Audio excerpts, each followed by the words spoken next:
Assalamualaikum warahmatullahi wabarakatuh. Bismillahirrahmanirrahim. Alhamdulillahi rabbil alamin. Wassalatu wassalamu ala ashrafil anbiya'i wal mursalin. Sayyidina Muhammadin wa ala alihi wa ashabihi wa man tabi'ahu ila yaumiddin. Amma ba'du. Para pendengar yang saya muliakan, alhamdulillah seperti biasa. Pada malam hari ini kita bisa bersua kembali dalam kajian kita. Dalam kajian rutinan kita, kajian fikih, kajian kitab takrib karangan Imam Abi Suja. Dan pertemuan kita kali ini adalah pertemuan yang ketiga, halaqah kita yang ketiga. Dalam kajian kita yang lalu telah kita mulai dengan membahas mengenai masalah pembagian air. Telah kita bahas dalam kajian kita yang lalu mengenai ma'ul mutlak, yaitu air yang suci dan bisa mensucikan. Juga telah kita terangkan mengenai air yang suci, mensucikan tetapi makruh untuk dipakai, yaitu air musyammas, air yang dipanaskan dengan sinar matahari, juga air yang sangat panas atau sangat dingin. Pada kesempatan kita kali ini kita akan membahas pembagian yang ketiga dari pembagian air, yaitu air yang suci tetapi tidak bisa mensucikan. Imam Abi Suja berkata, wa tahirun ghairu mutahhirin wa huwa al-ma'u al-musta'mal. Dan yang ketiga yaitu air yang suci tetapi tidak bisa mensucikan, wa huwa al-ma'u al-musta'mal, yaitu air musta'mal. Wal mutaghayyiru, dan juga air yang berubah, bima khalatahu minat tahirati, sebab kecampuran barang yang suci. Jadi untuk bagian yang ketiga ini, yaitu air yang suci tetapi tidak bisa kita pakai untuk mensucikan. Bagian yang ketiga ini ada dua macam airnya. Yang pertama adalah ma'ul musta'mal.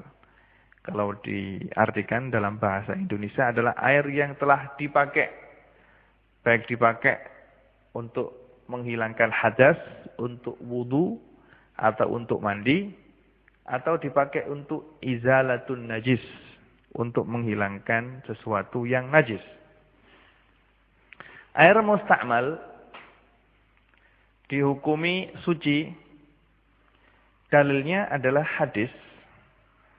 Jadi air musta'mal, air yang telah dipakai untuk menghilangkan hadas atau menghilangkan najis, dihukumi suci.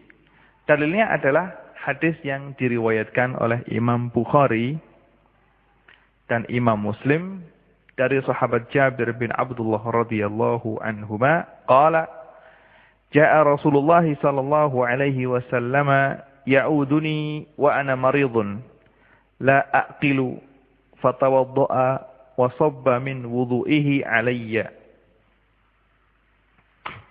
Yang artinya bahwasanya sahabat Jabir bin Abdullah pada suatu ketika sedang sakit, Rasulullah sallallahu alaihi wasallam mendatanginya untuk ziarah kepada dia.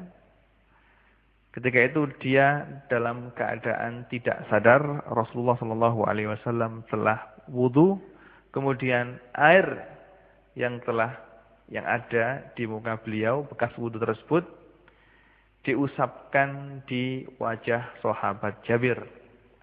Dari hadis ini ulama mengambil sebuah hukum bahwasanya air musta'mal, air yang telah dipakai untuk bersuci, hukumnya adalah suci.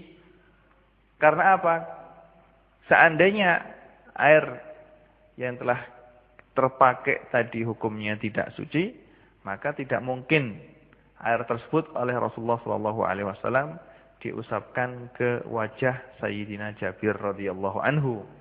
Ini adalah dalilnya bahwasanya air musta'mal itu adalah air yang suci. Cuma air ini tidak bisa dibuat untuk mensucikan. Tidak bisa dibuat mensucikan. Dalilnya adalah hadis yang diriwayatkan oleh Imam Muslim dan yang lainnya dari sahabat Abu Hurairah radhiyallahu anhu, anna Nabiyya sallallahu alaihi wasallam qala la yaghtasilu ahadukum fil ma'id da'im wa huwa junubun. Faqalu ya Abu Hurairah kaifa yaf'al? Qala yatanawuluhu tanawulan. Yang artinya sahabat Abu Hurairah radhiyallahu anhu telah meriwayatkan dari Rasulullah sallallahu alaihi wasallam bahwasanya Rasulullah sallallahu alaihi wasallam telah bersabda, la yaghtasilu ahadukum fil ma'id da'im. Janganlah salah satu dari kamu mandi di dalam air yang tidak mengalir. Wahwa junubun, sedangkan dia dalam keadaan junub. Jadi jangan sampai kalau punya air yang sedikit dalam satu tempat, dalam jeding atau dalam kolam yang kecil, air tersebut air yang sedikit, terus dia junub masuk ke dalam bak mandi tersebut, tidak boleh. Ya Abu Hurairah kaifa yaf'al? Kalau begitu bagaimana caranya Abu Hurairah? Abu Hurairah mengatakan, ya tanawuluhu tanawulan. Gimana caranya? Yang ngambillah kamu cibuk. Ngambil tempat ambil gayung, diambil seperti di jeding. Kebanyakan di Indonesia jangan kamu masuk ke dalam jedingnya, tapi ambillah air tersebut dengan gayung, kamu siramkan ke tubuh kamu. Hadis ini para ulama mengatakan, jadi air tersebut yang telah dimasuki oleh orang yang sedang dalam keadaan junub, mengapa kok Rasulullah Shallallahu Alaihi Wasallam mencegah untuk melakukan hal yang seperti ini? Karena air tersebut akan berubah hukumnya. Air tersebut kalau kena atau telah dimasuki orang yang dalam keadaan junub tadi, berarti air tersebut hukumnya sudah tidak bisa untuk mensucikan lagi. Tidak bisa untuk mensucikan lagi. Maka Rasulullah Shallallahu Alaihi Wasallam mencegah untuk melakukan hal itu. Caranya seperti dikatakan oleh Abi Hurairah adalah dengan mengambil dengan gayung, terus disiramkan ke dalam, disiramkan ke badannya. Juga termasuk dalil yang lain yang dikemukakan oleh para ulama, bahwasanya para sahabat radhiyallahu taala anhum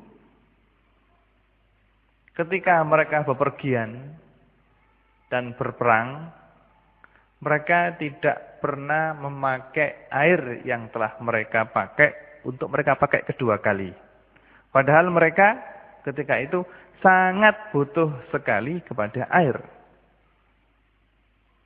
Tidak pernah diriwayatkan bahwasanya para sahabat memakai air untuk bersuci sebanyak 2 kali.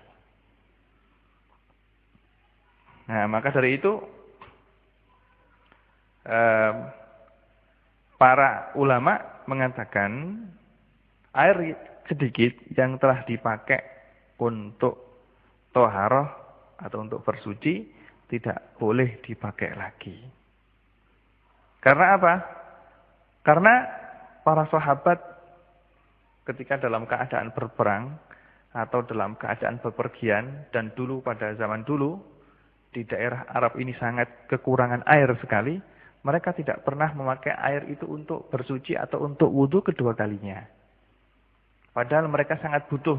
Ini menandakan bahwasanya air yang telah dipakai sudah tidak boleh dipakai lagi karena memang sudah tidak mutahhir, tidak bisa dibuat untuk mensucikan.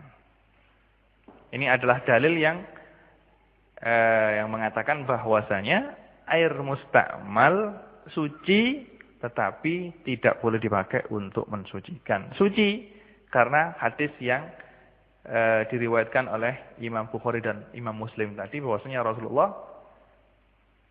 ziarah kepada sahabat Jabir yang sedang dalam keadaan sakit, terus beliau berwudu, air yang bekas beliau pakai untuk wudu beliau usapkan ke wajah dan tubuh Sayyidina Jabir. Ini menandakan bahwasanya air tersebut adalah air yang suci. Seandainya tidak suci, tidak mungkin diusapkan ke tubuh dan wajah sahabat Jabir.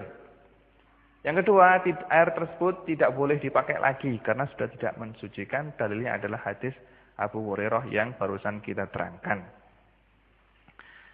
Dan dalam madhab Imam Syafi'i, dalam madhabnya Imam Syafi'i, air mustakmal, air yang telah dipakai, itu ada kalanya dipakai untuk menghilangkan hadas atau dipakai untuk menghilangkan najis.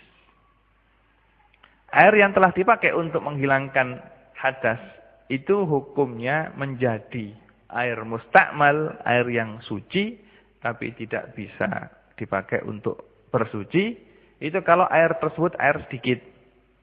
Air tersebut adalah air yang sedikit. Kalau airnya banyak, maka air tersebut tetap hukumnya menjadi suci dan mensucikan. Karena Rasulullah Shallallahu Alaihi Wasallam telah bersabda, "Idza balaghal ma'u qullataini lam yahmil khabas."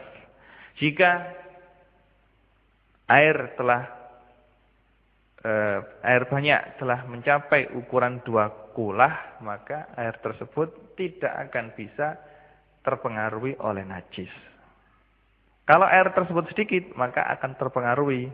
Begitu juga air yang dipakai untuk menghilangkan hadas. Kalau air tersebut misalnya 1 jeding atau 1 air yang berada di tempat wudu. Biasanya di masjid-masjid di pedesaan itu ada air orang desa biasanya untuk menghemat air, maka mereka membuat jeding, misalnya ukurannya 3 meter, panjangnya 3 meter, dalamnya 1 meter, dan lebarnya 3 meter misalnya. Mereka wudu, air tersebut dipakai wudu berkali-kali. Nah, air tersebut karena air banyak, maka air tersebut tetap hukumnya menjadi suci dan mensucikan, tidak berubah menjadi air mustakmal, karena air tersebut air yang banyak. Tapi kalau air tersebut berada di ember, terus kita pakai untuk wudu misalnya, terus air yang bekas kita pakai untuk wudu kita tadahi lagi, kita kumpulkan lagi, maka air tersebut hukumnya menjadi air yang mustakmal, karena air tersebut air yang sedikit. Nah, terus air dihukumi mustakmal kalau memang air tersebut dipakai untuk menjalankan wudu yang fardu, atau untuk basuhan wudu yang fardu, yang wajib. Basuhan wudu yang wajib itu yang mana? Basuhan wudu yang wajib itu adalah basuhan yang pertama. Jadi orang ketika wudu kan disunatkan untuk membasuh muka 3 kali, untuk membasuh tangan 3 kali, untuk mengusap kepala 3 kali, dan untuk membasuh kaki 3 kali. Basuhan yang pertama itu adalah basuhan yang wajib. Nah, air yang telah dipakai untuk wudu, basuhan pertama itu adalah air yang mustakmal. Air yang berubah hukumnya menjadi air mustakmal. Adapun basuhan yang kedua dan yang ketiga, karena basuhan yang kedua dan yang ketiga ini adalah hukumnya sunnah, maka air tersebut tidak menjadi mustakmal. Begitu juga air yang telah dipakai oleh orang untuk mandi Jumat, maka air tersebut hukumnya tetap air yang suci, mensucikan. Karena sholat Jumat hukumnya adalah mandi Jumat hukumnya adalah sunnah. Maka air yang telah dipakai untuk mandi Jumat hukumnya adalah tetap air yang suci dan mensucikan. Jadi air tersebut tidak bisa kita hukumi menjadi air mustakmal kecuali air tersebut telah dipakai untuk basuhan yang fardu, untuk melakukan suatu kefarduan atau kewajiban. Yang dihukumi fardu dalam wudu di sini adalah basuhan yang pertama. Terus selagi air tersebut masih berada di anggota badan, jadi ketika kita membasuh tangan atau membasuh muka, air yang menempel di muka kita itu masih dihukumi air yang suci dan mensucikan. Jadi kalau kita mengambil air sedikit, terus kita usapkan di muka kita, kita ratakan, maka air tersebut masih mempunyai hukum suci dan mensucikan.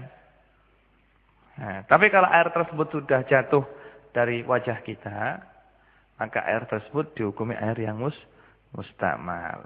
Itu adalah air mustakmal dalam atau air yang telah dipakai untuk menghilangkan hadas. Hukumnya menjadi air mustakmal kalau memenuhi 3 syarat tadi. Yang pertama, air tersebut adalah air yang sedikit, kurang dari 2 kula. Yang kedua, air tersebut dipakai untuk basuhan yang fardu atau untuk basuhan yang wajib. Yang ketiga, air tersebut telah lepas atau jatuh dari tempat yang dibasuhnya.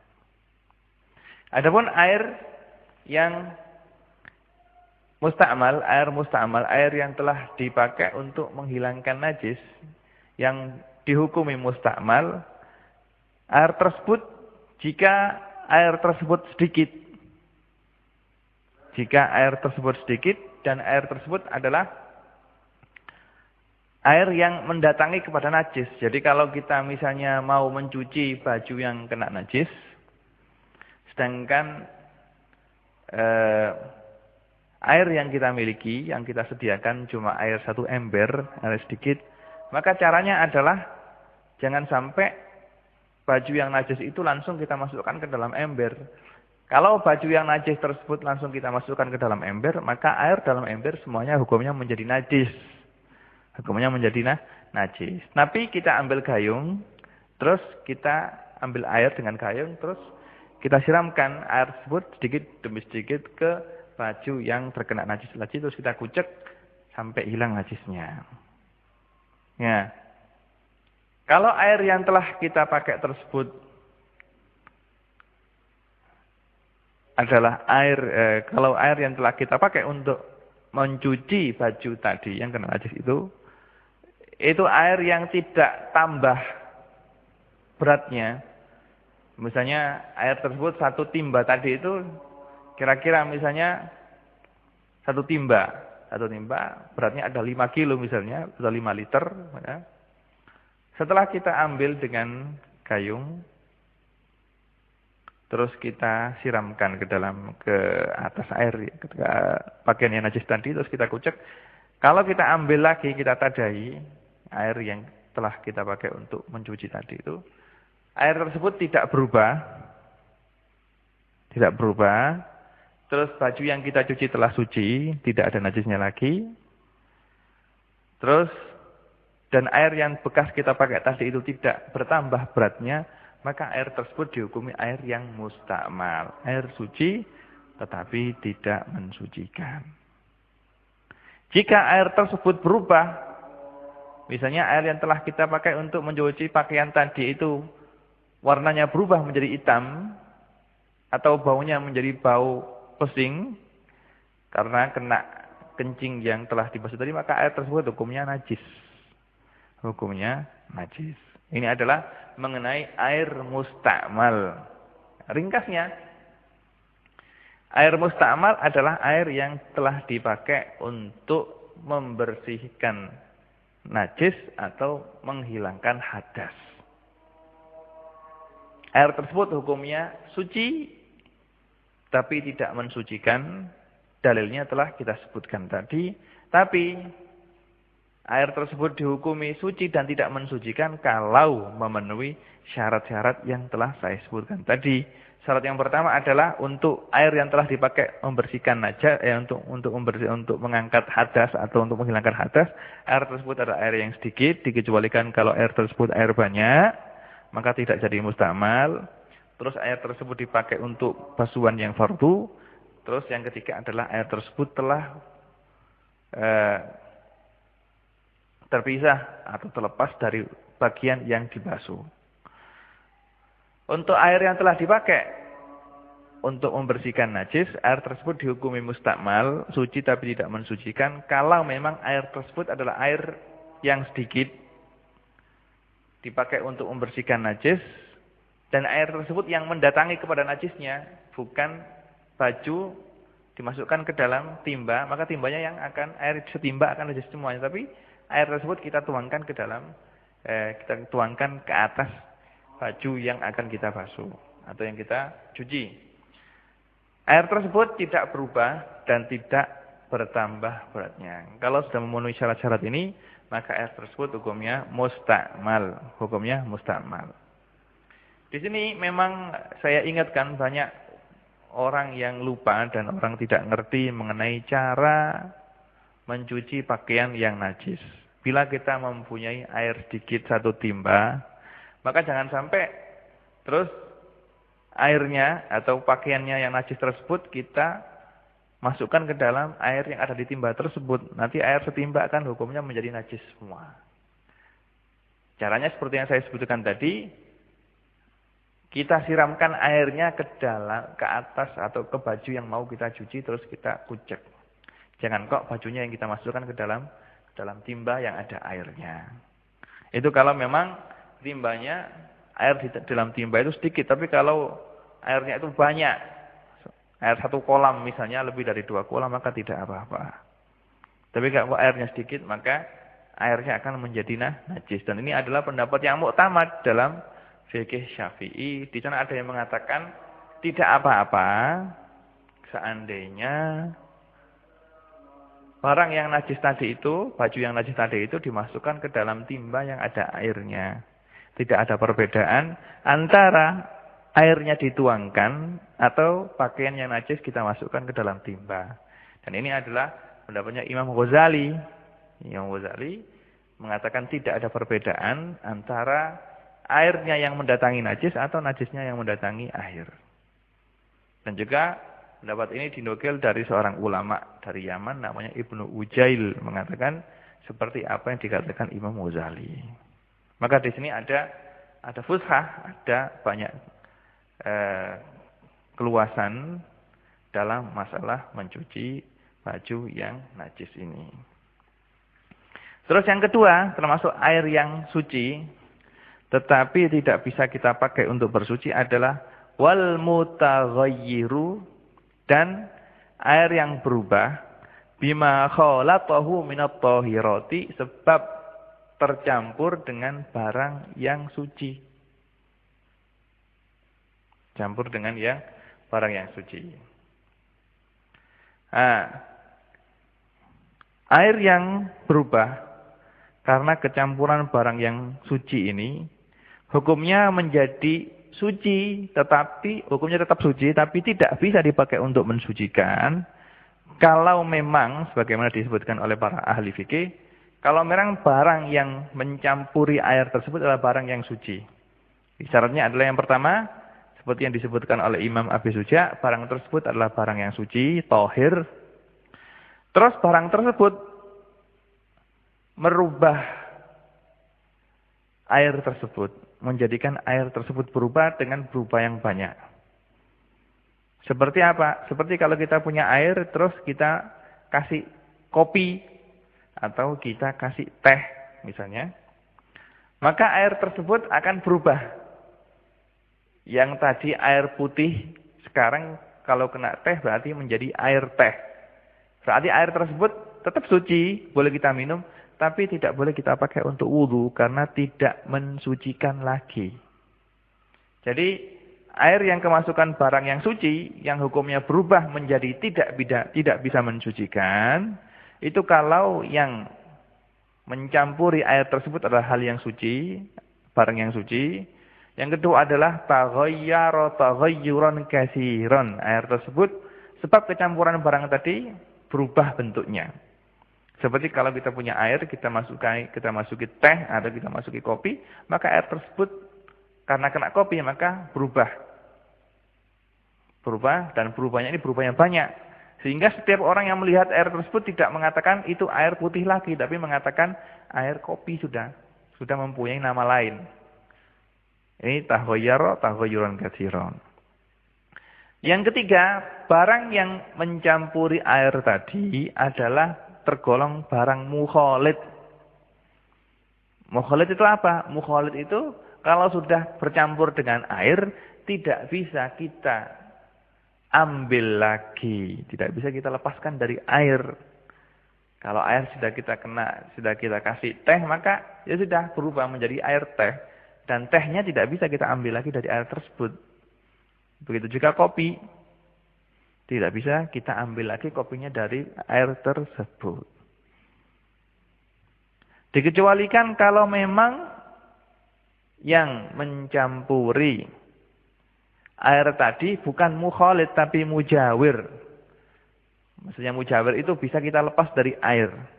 Misalnya kalau kita punya air 1 jeding, kita buat untuk merendam bambu misalnya, yang mau dianyam itu direndam terlebih dahulu. Sampai karena lamanya merendam bambu dalam jeding tersebut airnya baunya berubah.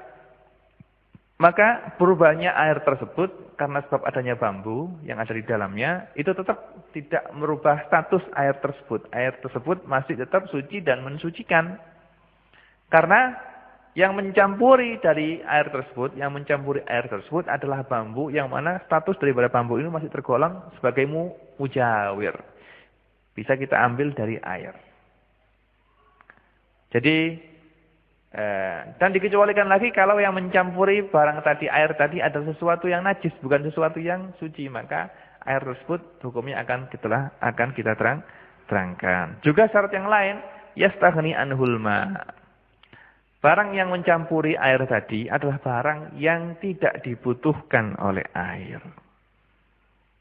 Misalnya apa? Misalnya kalau kita punya air, kita campur dengan pewarna, atau kita campur dengan cat, atau kita campur dengan gamping.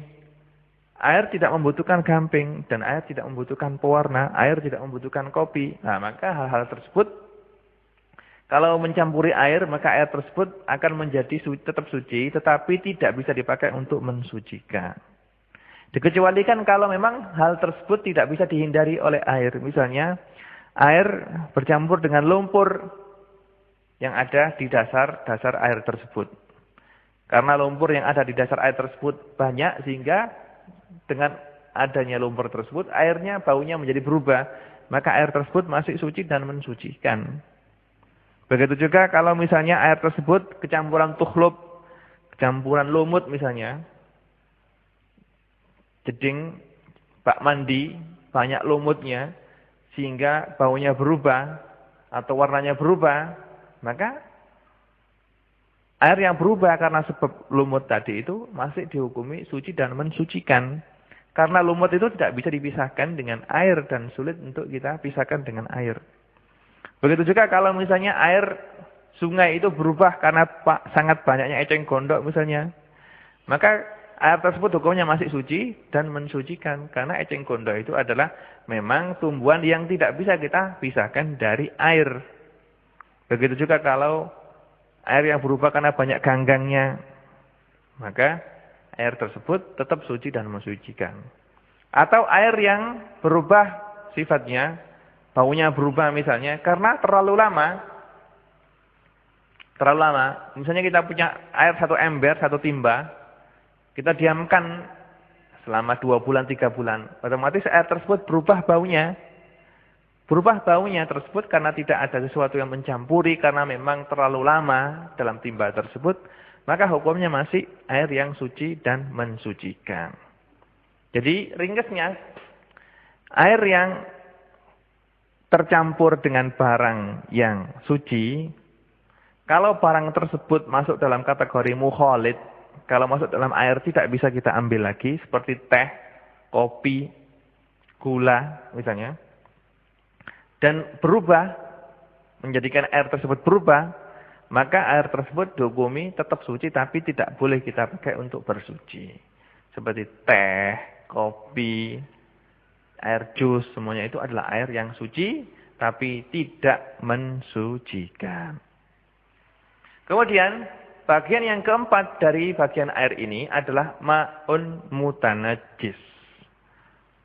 Wa ma'un najisun, kata Imam Abi Suja, wa ma'un najisun, dan air yang najis. Wahwa, air yang najis itu adalah alladzi hallat fihi najasatun. Air yang kemasukan najis. Wahwa duna kullataini, sedangkan air tersebut kurang dari 2 kula. Au kana kullataini, atau air tersebut 2 kula. Fataghayyara, kemudian air tersebut berubah karena kena najis. Jadi bagian yang keempat dari bagian air ini adalah air yang mutanajis, air yang kena najis, air yang kejatuhan najis. Air yang kemasukan najis, ini ada kalanya air tersebut air sedikit, yaitu air yang kurang dari 2 kolah. Air yang kurang dari 2 kolah. Kalau air tersebut air sedikit kurang dari 2 kolah, kemudian kemasukan najis, maka air tersebut hukumnya adalah air yang najis, tidak boleh kita pergunakan lagi. Baik air tersebut berubah atau tidak berubah. Dalilnya adalah hadis yang diriwayatkan oleh Imam Tirmidzi, Abu Dawud, Ibnu Majah, dan Nasa'i, dan Daruqutni, dari sahabat Abdullah bin Umar radhiyallahu anhuma, qala sami'tu Rasulullah sallallahu alaihi wasallam wa huwa yus'al anil ma yakunu bil falati minal ardi wa ma yanubu minas siba wad dawab, faqala idza kana al ma'u kullataini lam yahmil khabath. Wa fi riwayati Abi Dawud fa innahu la yanjus. Rasulullah sallallahu alaihi wasallam ditanya mengenai air yang ada di tengah padang pasir. Namanya air tersebut adalah sering didatangi oleh anjing atau binatang-binatang buas yang lainnya yang minum di air tersebut. Rasulullah sallallahu alaihi wasallam ketika ditanya masalah ini, beliau bersabda, idza kana al-ma'u kullataini lam yahmil khabath, kalau air itu sudah ukurannya mencapai 2 kulah, maka air tersebut tidak akan najis. Ini adalah lafaz daripada hadis ini. Mafhumnya, kebalikan dari hadis ini bisa kita pahami, kalau air tersebut kurang dari 2 kula, maka air tersebut akan menjadi najis. Kalau kejatuhan najis. Jadi, tadi kan hadisnya adalah, jika air mencapai 2 kolah atau lebih, maka air tersebut tidak akan najis kalau kena najis. Berarti kebalikannya, kalau air tersebut kurang dari 2 kolah, berarti air tersebut akan najis kalau kejatuhan najis. Terus 2 kolah itu berapa? Nanti akan dijelaskan oleh Imam Abi Suja. 2 kolah itu adalah 500 rotel. Kalau dihitung dengan ukuran kilogram itu ya kira-kira 192 kilogram air. Atau kalau kita bikin ukuran untuk kolam gitu ya, kolam 1/4, segi 4, panjang dan dalamnya serta lebarnya adalah 60 cm. Panjang 60 cm, dalam 60 cm, dan lebar 60 cm. Air tersebut ya, ukurannya adalah sudah mencapai 2 kolah. Jadi air yang sedikit, yang kurang dari 2 kolah, akan najis kalau terkena najis, baik berubah atau tidak. Itu adalah bisa kita pahami dari mafhum daripada hadis yang saya sebutkan tadi. Juga dalam satu hadis yang diriwayatkan oleh Imam Muslim, Rasulullah sallallahu alaihi wasallam, sebagaimana yang diriwayatkan oleh sahabat Abu Hurairah, Rasulullah SAW bersabda, "Idza stayqadha ahadukum min naumihi fala yaghmis yadahu fil ina'i hatta yaghsilaha 3. fa innahu la yadri aina batat yaduhu. Yang artinya, jika salah satu dari kamu bangun tidur, maka janganlah langsung memasukkan tangannya ke dalam wadah air. Kecuali telah dicuci, atau kecuali telah mencuci tangannya tersebut 3 kali. Karena dia tidak tahu tangannya tersebut ketika tidur berada di mana. Maksudnya Rasulullah Shallallahu Alaihi Wasallam, kalau kita dalam keadaan kalau kita bangun tidur, jangan sampai kalau kita mau wudu, sedangkan air yang akan kita pakai untuk wudu itu kurang dari 2 kolah, jangan sampai kita memasukkan tangan kita langsung ke dalam air tersebut. Tapi harus kita cuci di luar tempat air tersebut. Karena apa? Karena dikhawatirkan tangan kita ini najis. Karena orang dalam keadaan tidur tidak ngerti. Tidak ngerti, kadang-kadang orang tersebut dalam keadaan tidur menyentuh duburnya misalnya. Atau menyentuh tempat-tempat yang lain yang najis. Sehingga tangannya dikhawatirkan najis. Nah, Rasulullah Shallallahu Alaihi Wasallam mencegah seperti ini karena dikhawatirkan. Karena memang air yang sedikit itu kalau kena najis maka hukumnya akan menjadi najis. Nah, dari hadis ini ulama mengatakan ulama Syafi'iyah mengatakan kalau air tersebut kurang dari 2 bola dan kemasukan najis, maka hukumnya adalah menjadi air yang najis. Air tersebut berubah atau tidak berubah tetap tidak boleh dipakai untuk bersuci. Hari ini. Cuma di sana ada pendapat lain yang mengatakan selagi pendapat yang kedua ini, jadi pendapat yang muktamad yang ada di mazhabnya Imam Syafi'i adalah air sedikit kalau kena najis berarti najis. Di sana ada pendapat yang kedua yang mengatakan bahwasanya air yang kurang dari 2 kolah, kalau kemasukan najis, tidak najis kecuali kalau berubah. Kalau airnya itu berubah karena kemasukan najis, berarti air tersebut najis. Kalau tidak berubah, maka tetap air tersebut suci dan mensucikan. Dan ini adalah madhabnya Imam Malik, pendapatnya Imam Malik. Dan pendapat ini banyak sekali ulama Syafi'iyah yang menguatkannya, seperti yang dinukil oleh Imam Al-Malaibari dalam Fathul Mu'in. Beliau mengatakan banyak sekali ulama Syafi'iyah yang mengambil pendapat ini. Karena apa? Karena pendapat ini memang kalau dilihat dari dalilnya sangat kuat. Karena apa? Karena Rasulullah Shallallahu Alaihi Wasallam tadi telah bersabda dalam hadisnya tadi, dalam hadis yang diriwayatkan oleh Imam Tirmidzi dan Abu Dawud dan yang lainnya, Rasulullah telah bersabda, "Al-ma'u tahurun la yunajjizuhu syai'un." Air itu adalah air yang suci.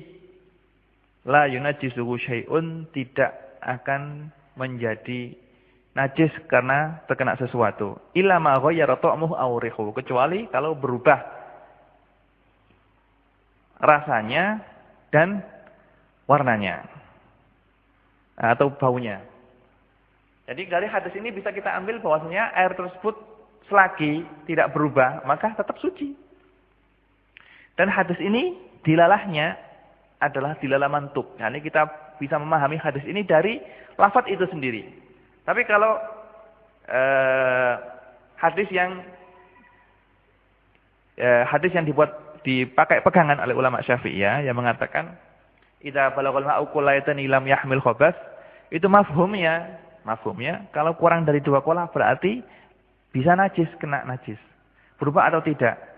Ulama Syafi'iyah mengatakan hadis mafhum daripada hadis ini mentakhsis daripada hadis yang kedua tadi. Al-ma'u tahurun la yunajjizuhu syai'un. Tapi sebagian ulama mengatakan taksis dengan mafhum itu tidak diperbolehkan. Karena tidak diperbolehkan maka tidak bisa sebuah mafhum mentahsis daripada mantuk sebuah hadis. Nah, dan pendapat ini adalah dipilih oleh banyak juga dari fuqaha Syafi'iyah yang memilih dan menguatkan pendapatnya Imam Malik bahwasanya air yang sedikit kurang dari 2 kolah itu selagi air tersebut tidak berubah, maka air tersebut dihukumi tetap air yang suci. Walhasil ringkasnya air yang kurang dari 2 kolah kalau kemasukan najis, maka air tersebut hukumnya najis, baik air tersebut berubah atau tidak. Ini adalah pendapat yang mu'tamad yang dipegangi dalam mazhab Syafi'i.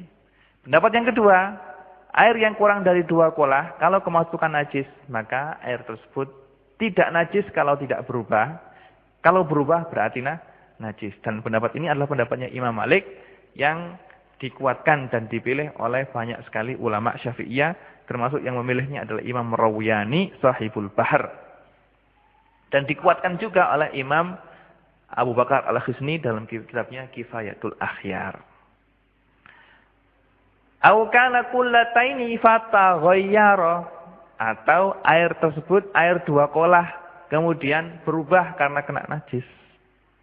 Maka air tersebut hukumnya adalah air yang najis, tidak bisa kita pakai untuk bersuci.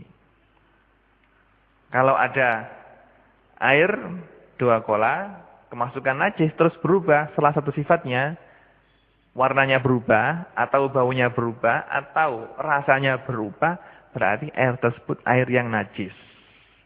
Air yang najis tidak boleh kita pakai untuk bersuci. Dalilnya adalah ijma' para ulama, atau kesepakatan para ulama, sebagaimana yang telah dinukil oleh Imam Ibnul Mundhir, yang disebutkan oleh Imam Nawawi dalam kitabnya Al-Majmu'. Ajma'u annal ma'al qalila awil katsira idza waqa'at fihi najasatun fa ghayyarat ta'man aw launan aw rihan fa huwa najis. Para ulama telah sepakat bahwasanya air yang sedikit atau air yang banyak, kalau kejatuhan najis terus air tersebut berubah rasanya atau warnanya atau baunya, maka air tersebut hukumnya adalah air yang najis. Ini adalah air. Wal kullatani 500 ritlin Baghdadiyan takriban fil asahhi. Adapun 2 kolah itu berapa ukurannya? Yaitu 500 rotel Baghdad takriban fil asahhi. Kira-kira ukuran daripada 2 kolah itu adalah 500 rotel Baghdad. Kata-kata takriban ini berarti kalau misalnya kurang 500 kurang 1 rotel atau kurang 2 rotel maka tidak apa-apa. Tapi kalau kurang 500 kurang 3 rotel, 497 rotel misalnya, maka tidak boleh. Belum mencapai 2 kolah. Tapi kalau air yang 498 rotel, berarti air tersebut sudah terbilang air yang 2 kolah. Dan seperti yang saya sebutkan tadi, 2 kolah ini adalah kalau kita timbang itu adalah seberat 193 atau 190 liter kira-kira, atau kalau kita membuat jeding gitu adalah panjang dan lebar serta dalamnya adalah 60 cm. Kalau bikin kolam kecil, panjangnya 60 cm, dalamnya 60 cm, lebarnya 60 cm, berarti air yang ada di dalam kolam tersebut sudah mencapai 2 kolah. Sudah mencapai 2 kolah. Ini adalah mengenai hukum air yang najis.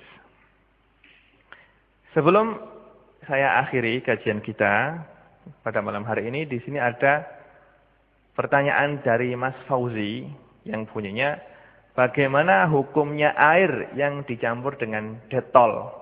Apakah bisa dipakai untuk mensucikan? Seperti yang saya jelaskan tadi, bahwasanya air yang kecampuran barang yang suci, jika barang yang suci tadi itu bisa merubah air tadi, Bisa merubah maksudnya air yang kemasukan barang tadi itu mempunyai nama lain. Misalnya saya punya air 1 gelas, saya masuki teh. Maka teh tersebut merubah warna daripada air tadi. Berubahnya adalah berubah dengan banyak. Setiap orang yang melihat air yang kena teh tadi bilang ini bukan air, ini adalah teh. Maka air tadi dihukumi air yang suci tapi tidak mensucikan. Tidak mensucikan. Nah, ini air yang dicampur dengan detol tadi. Kalau memang air tersebut berubah tapi tidak banyak. Sekiranya orang yang melihat itu masih mengatakan ini air misalnya, maka air tersebut bisa dipakai untuk mensucikan.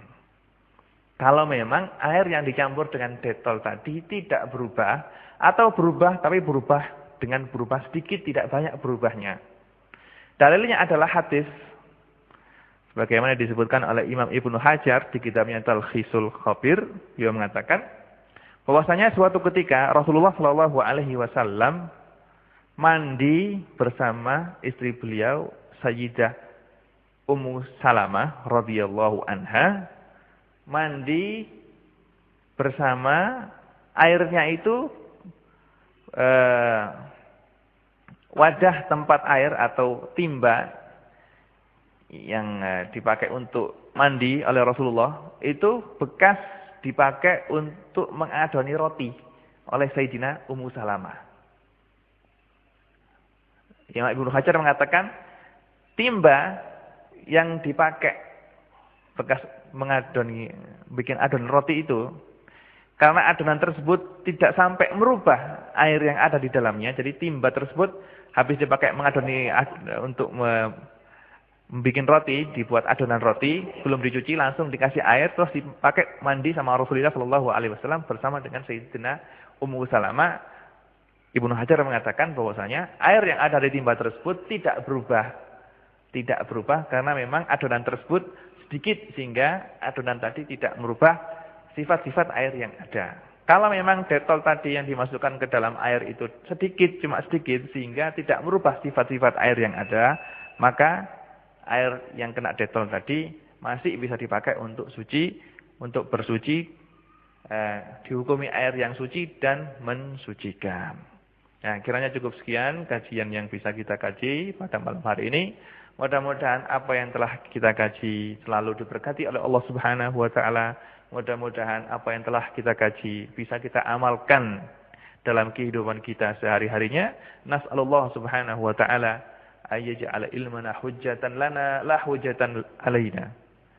Wa yaj'alahu ilman mubarakan wa yarzuqna amalan salihan wa qalban khashi'a.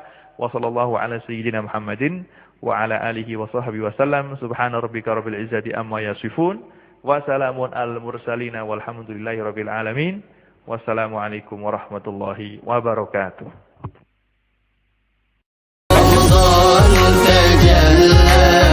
وابتسم طوبى للعبد